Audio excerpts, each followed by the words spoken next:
Hay una razón principal por la que decidí hacer esta serie sobre el miedo.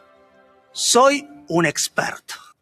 Tengo muchísima experiencia en tener miedo, miedo a lo nuevo, miedo a los chicos desconocidos, miedo a los cambios, miedo a los hospitales y a las enfermedades, y a las agujas y a las cirugías y los análisis, miedo a los baños públicos, miedo a la policía, miedo a que me pasen la pelota, a que me metan en un colegio pupilo, a que me abandonen, a discutir aunque tenga razón, miedo a morir, miedo a devolver algo que me vendieron en mal estado, a caerle mal a la gente, a no ser divertido, a quedarme solo sin familia para toda la vida, a la oscuridad, a las víboras, a las arañas y a los bichos en general. Ok, pausa. Todos somos valientes hasta que la cucaracha sale volando. Miedo a las cosas muy frías porque me podían hacer doler la garganta, y a las muy calientes, miedo a que me peguen, miedo a los ganchitos esos que le ponen al paquete de fiambre porque me los podía comer y tragármelos y morir, miedo a las chicas que en general me iban a rechazar por ser feo, miedo a mostrar mis emociones o a llorar en público o a decir te amo y te necesito, miedo a la montaña rusa, todo juego mecánico que implicase caídas o giros, salvo la calecita, carrusel o como se diga. Cuando iba con mis amigos a Little Park, que era un parque que ya no existe más en Buenos Aires, todos se subían a los juegos de adrenalina, yo me quedaba mirando de abajo y después me subía al cohete espacial, al que iban padres con sus hijos de 4 años, y ellos me esperaban a mí. Miedo a entrar en un negocio y que me confundan con un ladrón, miedo a las alturas, miedo a los aviones, miedo a que se caiga el avión, miedo a decir que sí, aunque estuviera seguro de que podía hacerlo, miedo a decir que no, aunque supiera que no lo podía hacer o me metería en problemas, a hacer el ridículo, a pasar vergüenza, a no saber qué decir ni saber cómo discutir, miedo y más miedo, y miedo al miedo de tener miedo y morir de miedo. O sea, toda esta intro, para que te quede claro que la emoción del miedo me acompañó casi toda mi vida. Esa cosa en el estómago, esa sensación constante de que va a pasar algo malo. Fui criado con miedo. El miedo se convirtió en ansiedad, y así es como aprendí a vivir. Conocer a Jesús a los 17 años fue lo mejor que pudo pasarme. Fue el comienzo de un camino reparador y superador. Pero los cambios no son inmediatos. Todos estos años fui aprendiendo a vencer mis miedos, uno a la vez. Durante muchos años dudé sobre si Dios realmente quería usarme o era una idea mía. Porque obvio que todos los demás podían ser más usados por Dios que yo.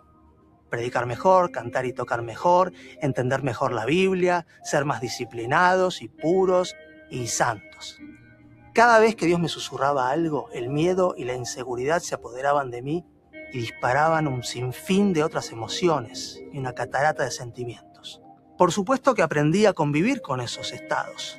Toda mi vida avanzaba a pesar del miedo. Me casé, formé mi familia, estudié teología, me gradué como abogado, comencé a servir en mi iglesia y un montón de otras cosas más, pero mientras tanto nadie sabía que transitaba una sensación constante de miedo y ansiedad. De alguna manera, supe desarrollar una especie de actitud compensadora y extrema, mostrarme seguro por fuera, aunque fuera muy inseguro por dentro. No lo vas a creer, pero desarrollé una estrategia para simular una tos o un bostezo para justificar que los ojos se me pusieran vidriosos, para que nadie piense que me había emocionado con algo.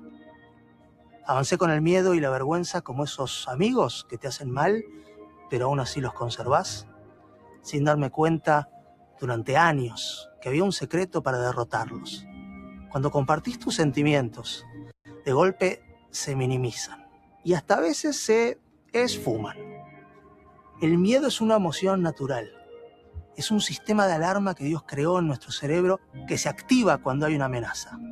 Bueno, hasta ahí va bien, pero como todo lo creado por Dios, los humanos y el enemigo tendemos a desproporcionarlo y usarlo incorrectamente. O sea, cuando algo que Dios creó está siendo usado en nuestra propia contra, algo anda mal.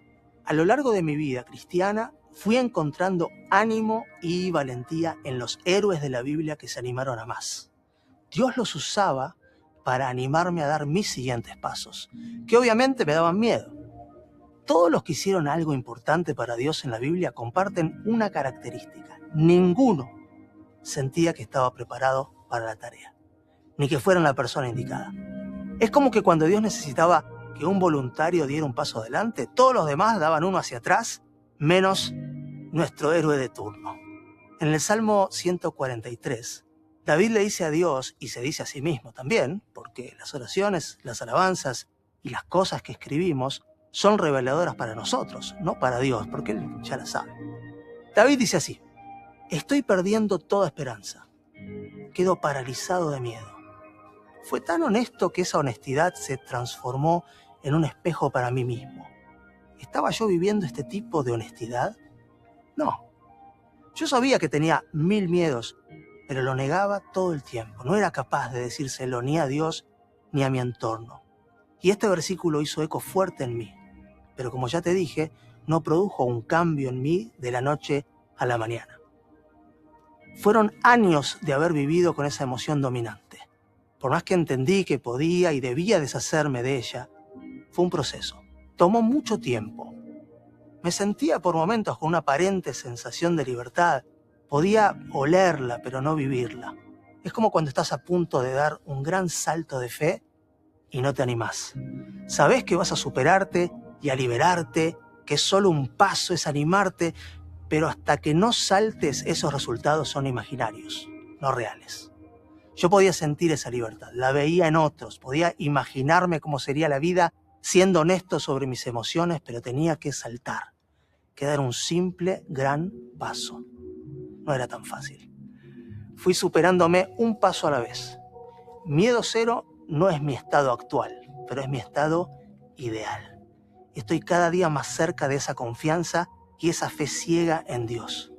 Miedo cero es la historia de un tipo que se burlaba y ridiculizaba a la gente que se emocionaba, para esconder que él mismo era una tormenta de emociones. Todo eso no es gratuito, ¿eh? El cerebro se las ingenia para calmar el dolor y la ansiedad, y muchas veces terminamos con adicciones y malos hábitos para calmar ese cúmulo de emociones negativas. Un día puntual, tuve que decirle a Dios y a mi gente cercana que era muy diferente a lo que yo mostraba, que vivía con miedo y que eso me había llevado a algunos lugares oscuros. Y un día sucedió. Después de todo un tiempo en el que Dios trabajó en mí y en mi entorno, llegó el día en que me decidí a saltar al vacío y pedir ayuda. ¿Y sabes qué pasó? Ninguno de mis miedos se cumplieron. Encontré libertad, alivio, compañía, aceptación y una nueva normalidad. Empezar a compartir aquello que me daba miedo que otros supieran trajo en mí una nueva libertad, un nuevo nivel desbloqueado. Saltar al vacío, confiando en Dios, me convirtió en un nuevo hombre. Quiero preguntarte, ¿con qué tenés que ser honesto? ¿Te animás a dar ese salto? Quiero que en los próximos capítulos hablemos más honestamente sobre cómo avanzar a pesar del miedo y te animes a pensar en liberarte de él. Y decidí enfrentarme a un desafío al que nunca jamás me animé, como una forma de decirte que estamos juntos en esto. Caminemos entonces, cada uno con su propio desafío de fe, y que el final de esta serie nos encuentre habiendo vencido nuestros temores más grandes.